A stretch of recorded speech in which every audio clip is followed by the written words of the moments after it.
This is our mellowest and smallest open mic in the history of Soul Food Poetry Night. Yes. But the quality is going to be supreme, I can tell. Our question of the month is, what is the taste of rain? And our first reader is Shadowbird, who says it's salty.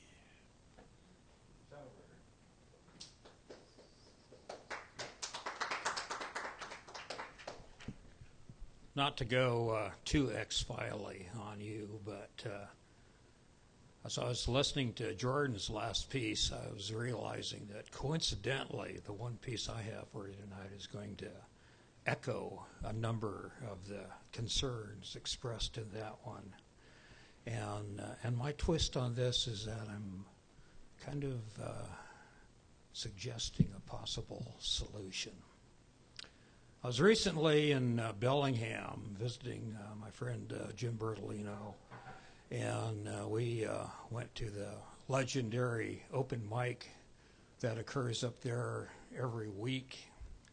And they had a featured reader that neither one of us had heard of, but obviously somebody had, because she was a very young Californian in the midst of doing her first book tour, and seeing as how she is also a singer-songwriter and guitarist of professional quality, her approach to the reading was she'd read a few poems and get a lot of audience participation into that. I won't go into the details of that. And then she would play a few songs and then back to poems and so forth and so on.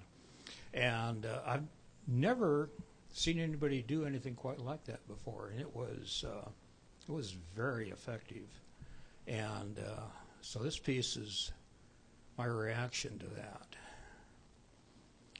The exception for Annalise Gelman following her performance at Bellingham's Poetry Night, September 29th, 2014. First chance to play your CD. Hit, repeat.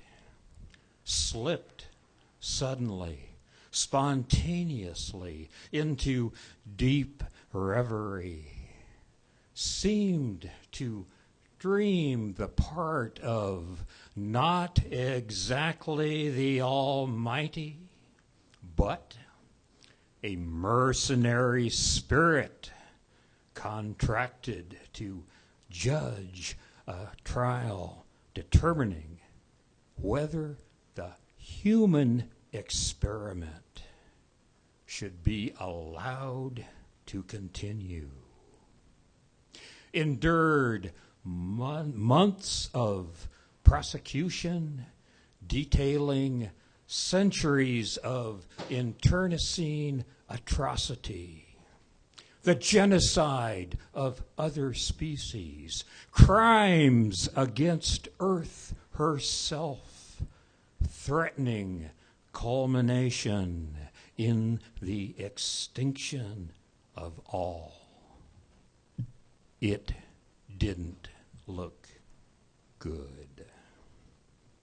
But the defense showed stunning prescience in calling you Exhibit A. An hour of your poetry and song with attendant opportunity to apprehend hints of your essence, to gauge precisely who you are, proved enough.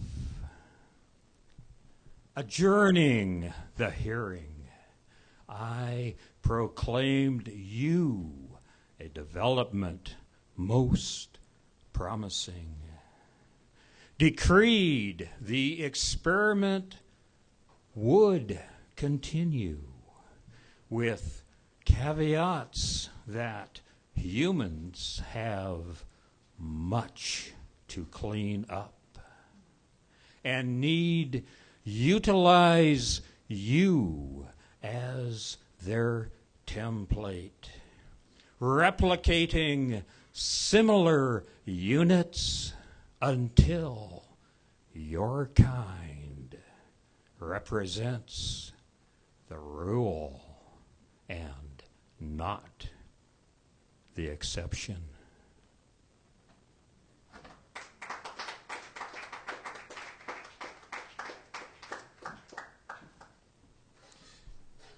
Thank you, Shadowbird. We need to see you here more often. Our next reader is Abigail Cordell, who says that the taste of rain is bittersweet. Abigail.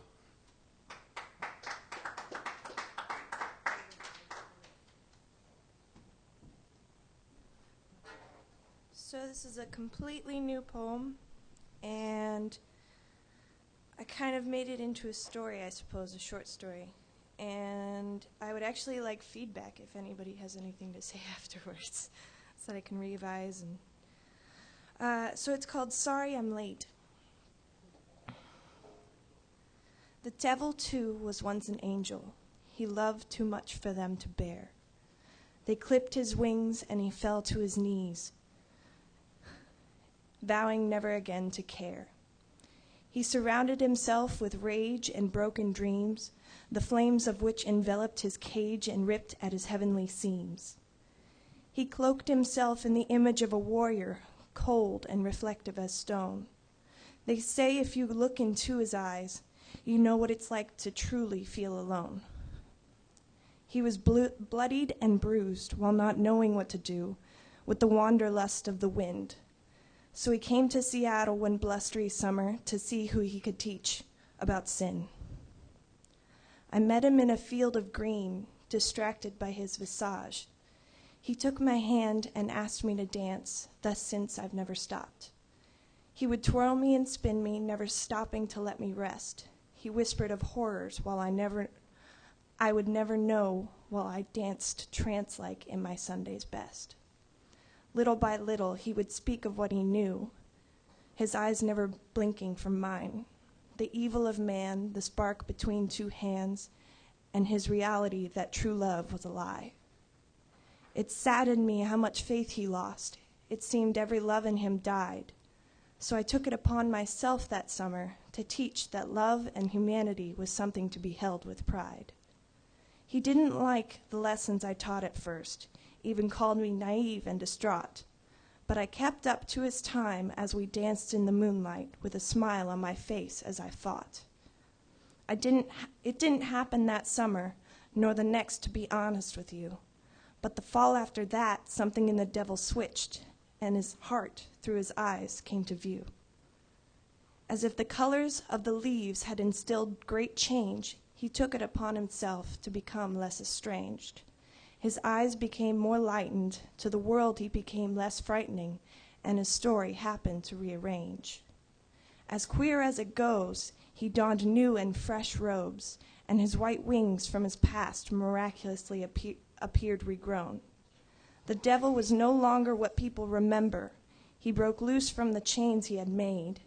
He was the star of the room, transforming his gloom, and for himself was creating an entirely new name. So remember, the devil too was once an angel. He lost his way for a moment. But by openly loving, instead of crude and blunt shunning, even the devil's heart can reopen. The affection was reciprocated after so long of being desired, and my heaven on earth had manifested from the inspired. To this day, blooming on my face, a smile that only he can create, he whispers in my ear with a kiss to make it clear, I'm sorry, love, I was late.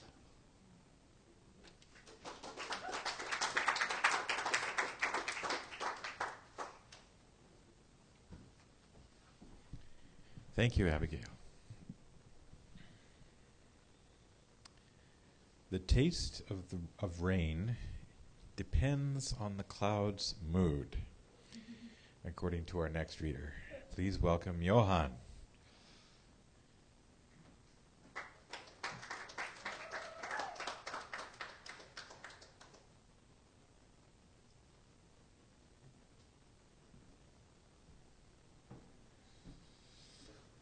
Hey, everybody. I'm breaking a couple of traditions tonight. One is I'm actually going to read these poems since I broke a second tradition and actually re-edited and reworked some of them instead of just...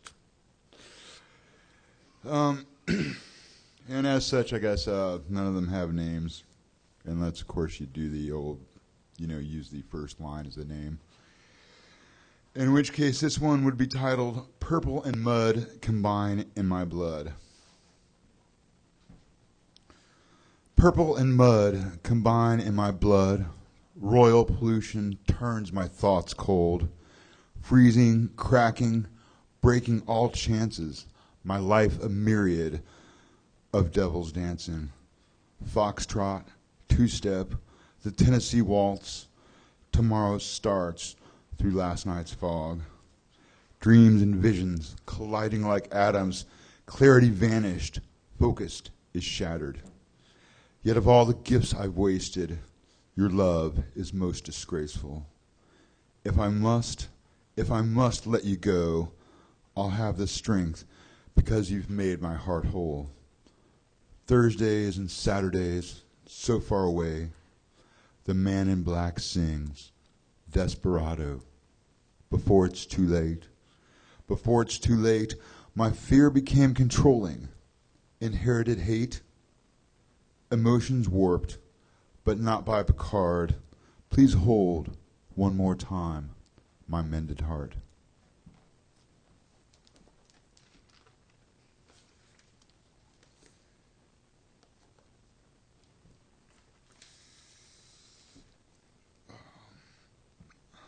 And I don't know. This one I guess I would just title Born. Born from the light, born from the dark, into a blue-green maze that captures all hearts. Breath stolen at the first glance, love only survives with open hands. Surfing channels in the other realms with HTTP and URLs. Progress charted with quantum of light. Forget width and height, it's all about depth. As the flying Forza from Athens say, Channel Z, from the city by the sea, with a name of infamy, all that's known from A to Z, heart, light, earth, love, apaz to peace, eternally. Forbidden knowledge, hand-me-downs, open book, Buddha's palms, troubled water, murky depths, survive the ascent, no secrets are kept. Taboo, because it's exciting. Taboo, because of the pain. Taboo, to speak the language of the ethereal plane.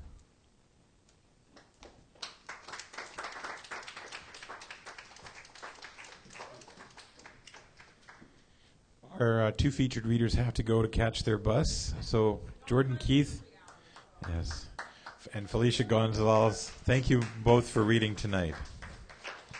Understand that you need to catch your bus. Thank you for making the trek out here to the hinterlands. Thank you. Aaron, are you game? Our next reader is Aaron Brulette, who says the taste of rain is liquid sunshine. Aaron. Thank you guys so much for coming out. Really appreciate it. It's a short one, and I've done it before, and everyone's probably heard it, but I'm feeling it, and it seemed to be a theme going on, issues with people. I'm just going to go for it. Wiser men than I have been heard to say that either God is fucking dead or he's walking away. But whether he's wandering the ether, floating down the river Styx, the truth of the matter is simply semantics. For the new God of the people, they call the bottom line, and the bottom line is that they've squandered the divine. So if a river runs through it, I'll be damned. Seems I found myself working for the man.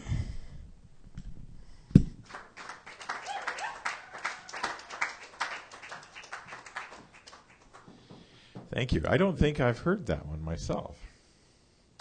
I'd like to end tonight with a poem of my own. It's called Melting. The iceberg that sank the Titanic has melted now. No one knows where it went or when it eased its molecules from ice to water, turquoise to brine, mingling fresh with salt, cold to warm, or at least less cold. No one knows where the iceberg went, but it has recycled into clouds and falls as rain all over the world, falling now from the faucet into my cup, as I thirst for a drink on this sticky day. The iceberg that sank the Titanic has melted now. Or has it? Thank you for coming tonight. Good night.